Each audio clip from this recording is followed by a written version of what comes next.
what are your emotions like right now?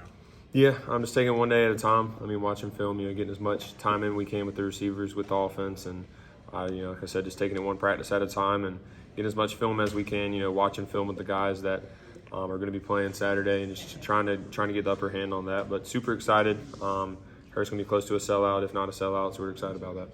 Coach Kirkpatrick said that you were watching film pretty much all summer on these guys. Has it paid off now that you've seen their defense now for a week of practice? Yeah, it has. I mean, the goal on game day is to go out there and like you've seen it before, like you've played them before, and that's kind of what film is. And, I've been watching them forever now. I mean, during summer you have so much spare time.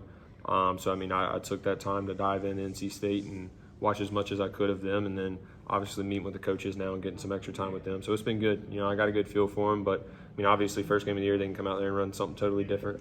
So I'm sure they'll have some different looks for us, but we're an experienced group. We've seen a lot of looks in our career, so just decided to go out there and compete with them. How much leash do you have to make changes if you do catch them and they're like, oh, I know what this is? Yeah. Do you have? Yeah, I do.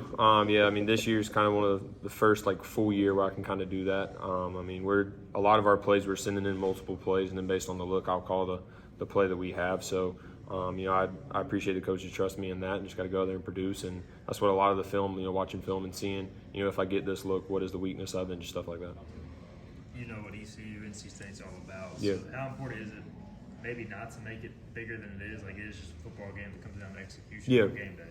Yeah, for me, this team's played in big games before. We have a ton of experience coming back, so we've played in big games, and we know not to make it any bigger than it is. Obviously it's an in-state school and it's a big game for us, but at the end of the day, it's just a win. It's one tick in the win or loss column. Hopefully it's a win for us, but I think last year proved we went out there to App State and made it a huge deal, and ended up having a pretty good season after that. So we're just going to go out there. We feel like we can compete with them. We think they're a really good team. We think we're a really good team, so excited to see the matchup. Did you play in the last game that these two schools Yeah, played? so in 2019 I played. In 2018 I did not, because I was hurt. So. What do you remember from that? They kicked our tail. It's the program where it was at the time when we played them is not the program that it is now. So we're excited to go out there and show that this program has changed, and the city has changed. So we're excited to go out there and play them and kind of show them that. They just told us there's only about 2,000 seats left. Heck that says wonders about what you're just saying, doesn't Yeah, it? for sure. I think, when I came here in 2018, it was nowhere close to being sold out in any of the games. So I'm just excited to have Pirate football back. I think, we've worked really hard in this. Coach Houston and his staff and, these seniors have worked really hard to get this program back to where it is. Now it's going to go out there and compete. And, they're a national team now, so excited to go compete with them. Any games from this rivalry that you attended as a kid kind of stick out, growing up here? Yeah, the pick with Damian Magazoo when he picked it in overtime when Russell Wilson was here, that was a pretty cool one. I think it was 2016. I was at all of them, but probably the overtime win was pretty cool. I remember growing up. How much crossover for you? I asked the other guys. Myles said he has a high school teammate and some other Greensboro guys. You're playing against guys that you probably know. This week, how is that? Leading up to the game. I guess. You can't really think about that too much. I do know a bunch of those guys because they were in my final two, so I got recruited with a bunch of those guys. Especially, they're really senior heavy, fifth year heavy. So a bunch of those guys I got recruited with and kind of have relationships with. A bunch of them I played in the Shrine Bowl with. So I know them all really well. Devin, their quarterback, was my roommate or one of my roommates in the Manning Passing Academy. So I know him pretty well. Obviously, I know Coach Jordan really well too. So there's a bunch of crossover there. You know all his weaknesses now, Holton. I don't know. We'll see Saturday. All right. So a lot of times, I guess it's more of an NFL thing they talk about when one quarterback matched up against another in the record. Yeah. Even though you're not on the same field as the same at the, you're on the field at the same time. Do you kind of relish that, going toe-to-toe with another great quarterback? Yeah. Devin's had a really good career. Obviously, he's getting projected, all over the place, and he has a lot of hype around him. So he's a good dude. We're competitors, but at the end of the day, we are friends too. So, wish him nothing but the best. Obviously not Saturday, but other than that, he's a great dude, and wish him but the best. Sounds like Keaton Mitchell will do some kick returns. So I know you won't be out there, but what will it be like watching that on the sideline, maybe to start a game or just throughout the year? Probably like watching Chris Johnson when I was growing up. So I hope it's like that. That's what I'm expecting. So he's as electric as anyone I've seen since Chris Johnson. So I'm glad he's on my team. He said he got faster in the offseason. Did he get faster? No, yeah, he did. He did. hopefully you'll see a bunch of those run Saturday. Awesome. Yeah. Thanks, guys. Which one am I looking at? Kind of in the middle. If you look in the middle, it'll be good. I'm just gonna look straight. Yeah, there you go. That'll work. He's just safe for the guy in the middle. Yeah.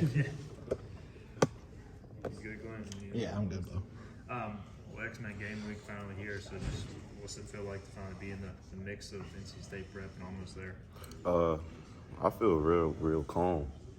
Surprisingly, this time, I know past years, if you let the emotion get to you too much, it kind of psychs you out. So I'm trying to stay level-headed and just focus on our job and kind of relaying that to the team, so we're all level-headed and go out there and be ready to do what we say we're going to do. You started, I think, at tight end in the 2018 game at NC man. State. How far have you come since then, and then to the team? Like, I mean, how do you compare like that? Maybe that pregame versus what you guys are going to now. I mean, I was at tight end, to say the least. So, I mean, I feel like that says enough in regards to that. But the team's definitely grown. The team's definitely helped me grow as well. A lot of the younger guys, a lot of the older guys, even the guys in my class, Myles, Xavier, a lot of guys helped me develop into the person I am, the player I am. And then a lot of the younger guys, they just show me things that I didn't do that helps me now to tidy up on that and help them in that aspect of their game to help them grow as individuals and as players as well.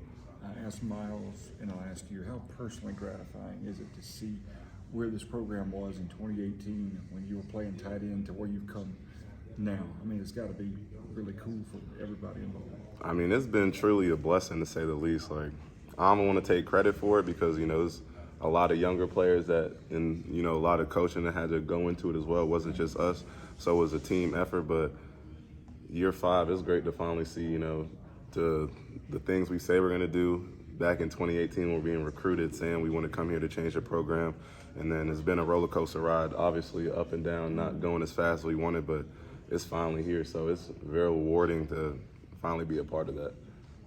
Crowd noise is always the thing they talk about to the away team, but you guys obviously being on defense, it's going to be really loud when you guys are on the field. Have you guys done anything to mimic that in practice, just the crowd noise you guys trying to communicate pre-snap? I mean, it's hard to mimic how loud it is in a game situation, but the only thing we can do is just focus on communicating visual and verbal. That way we're all on the same page and we don't, beat ourselves in that regard of the game. We're playing as a unit and just doing our job. How do you balance feeding off the crowd, but also like staying within yourself, not trying to do too much in that? Oh, I love it. The crowd definitely get me going. COVID year was a humbling year for a lot. They had to play a game with no noise. It was kind of easier, not easier, but easier to hear, easier to communicate. But, man, having a crowd packed out, I mean, it's great. We love it. We feed off that energy. We just got to do a good job communicating so we're all on the same page. Going off of what he said and what he said, they just told us you only got about 2,000 seats left to sell. So how excited as a defense does that make you, knowing this place is going to be jammed? I mean, it could be 2,000 seats left, 5,000 seats left. I'm just grateful for whoever come out to support us because, all that means everything to us. But you played in, I guess, South Carolina was probably the biggest crowd we had here last year, just like how do you get the defense, ready for that, and how much is that going to play a factor in this game? I mean, time will tell. Everyone handles it a little bit differently. All I can do as a player is advise them to, cancel out the noise. Don't let it get the best of you because your emotions can really mess up, your mental aspect of the game. And that's important in a football game, having your mental level-headed. So really just talking to the players and doing as much as I can to show them, to tune out the outside noise and just focus on what we got to do. I kind of asked Myles a little bit about how close these two schools are, and a lot of the guys might have played against each other or know each other through camps or whatever. Is it that close, or are you hearing some things and giving some things, or how is it for you? I mean, people are always talking. I don't really pay much mind to it. I know the type of person I am. I know what kind of team we have. It's nothing but respect. I know that's what comes with the game of football. We all love to compete, and emotions and competitive edge. It is what it is. I love it. All respect to NC State, but fear none at the same time. And that's just the approach with anybody and the approach with life as well. So Do you have any high school teammates or friends on the other team that you know? I think they all transferred by now. I did when I was probably a freshman, sophomore, but they all gone now. All right.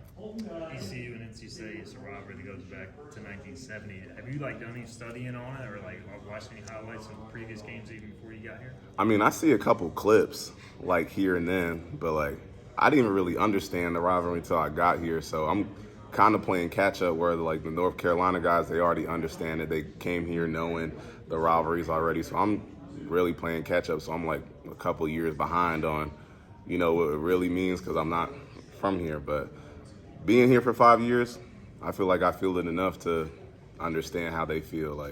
My energy times 10. Pirate Nation tore down their goalpost twice. Oh yeah, let's In do Raleigh. it again. In Raleigh. Try to do it again. Awesome, man. Appreciate it. Thanks. But appreciate you guys. Yes, sir.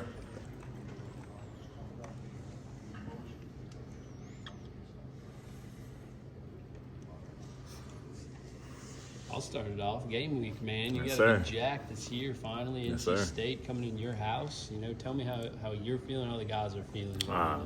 Personally, I'm ecstatic.